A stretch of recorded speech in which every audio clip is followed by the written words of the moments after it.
s'agissant des pensionnés, la réflexion a été globale. Nous avons commencé à faire le point des dettes dues aux pensionnés, donc au 6 avril, et ce montant s'élève à 48,9 milliards. Nous avons ensuite remis en cause tout le processus long, difficile pour un travailleur pour pouvoir bénéficier de ces pensions, et divers niveaux de réformes ont été également accomplis qui visent à ne plus accumuler de dettes vis-à-vis des pensionnés, mais qui visent également à leur faciliter la vie.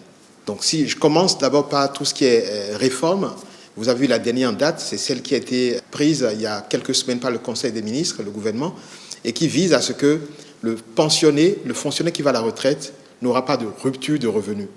Mais avant ça, il y a eu plusieurs mesures qui ont été prises, notamment la décentralisation des différentes structures au niveau, que ce soit fonction publique ou finance, qui permettait aux pensionnés de ne plus devoir, quand on habite Parakou, de ne plus devoir venir à Cotonou pour traiter ces difficultés ou procéder à des changements dans son dossier. La dématérialisation et la déconcentration de nos services dans l'ensemble des 12 départements était déjà une forme de progrès.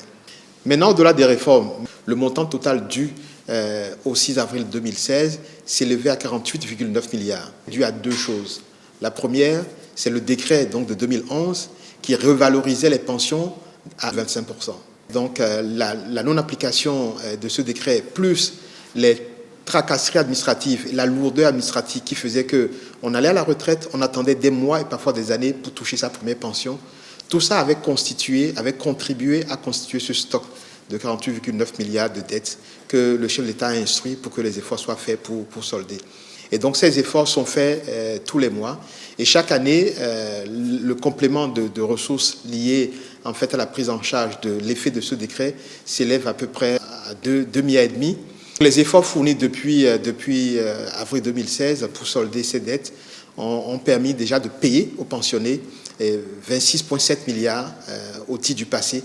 Donc il reste un reliquat d'un peu plus de 22 milliards pour lesquels, de la même manière que les travailleurs actifs, nous faisons les efforts tous les mois pour progressivement apurer ces dettes. Il n'y aurait pas eu la Covid, je peux vous dire que le chef de l'État, en 2016, quand on lui a présenté les points, sa réflexion est de dire comment faisons-nous pour qu'en avril 2021, on ait liquidé toutes ces dettes vis-à-vis des travailleurs.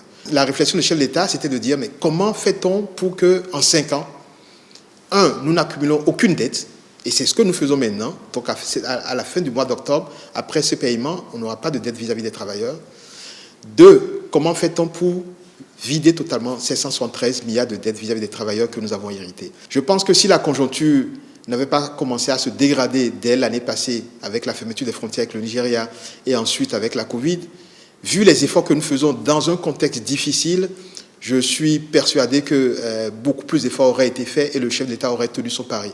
Et là, ce qui est en train d'être fait, il faut reconnaître que ça relève du quasi-miracle, qu'en période aussi difficile, le chef de l'État tient à respecter ses engagements vis-à-vis des travailleurs, qui dit, dans la collaboration, dans le dialogue et avec une gouvernance transparente, on peut toujours régler tous les problèmes.